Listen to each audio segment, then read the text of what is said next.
What's up, everybody? What's going on? Hope everybody's having a great week. Welcome to another episode. Another episode of Lead From Here podcast. I'm Jason.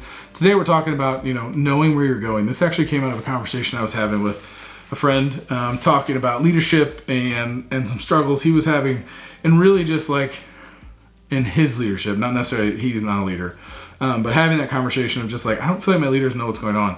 And that's something that kind of triggered for me of just like, the number of times I've talked to leaders that just kind of parrot what their leader said was the direction, with clearly not understanding what the actual need is or what the actual direction we're going and the reasoning behind it.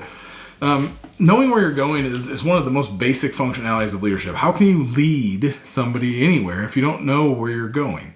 And some people would say, well, their leader knows where they're going. They set the strategy.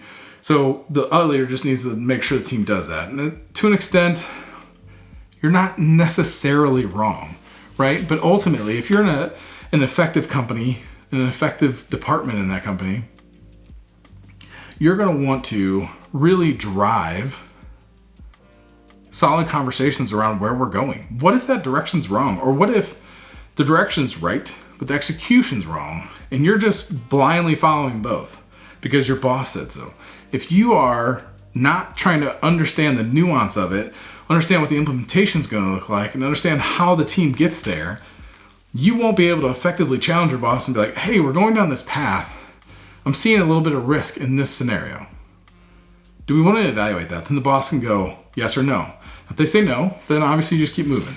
If they say yes, then that gives you an opportunity to show your worth and say, hey, I'm seeing these risks.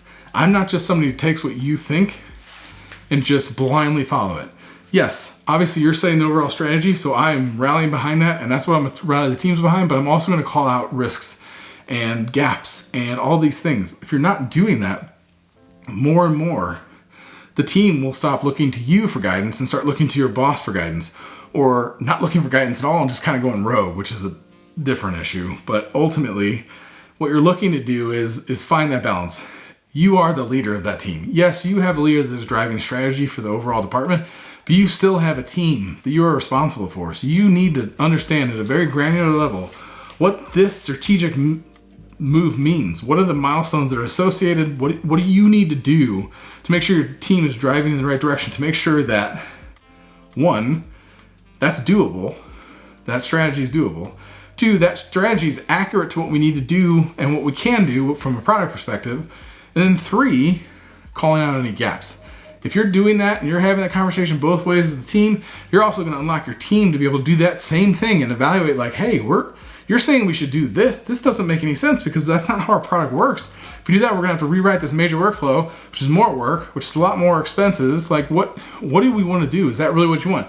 Then that creates a dialogue amongst the whole group, and it becomes a very collaborative, layered approach to delivery. And I think that is extremely more effective than any other approach of just like, hey, they said we need to do this, so we're doing it. Who's they? That's your boss. Cool.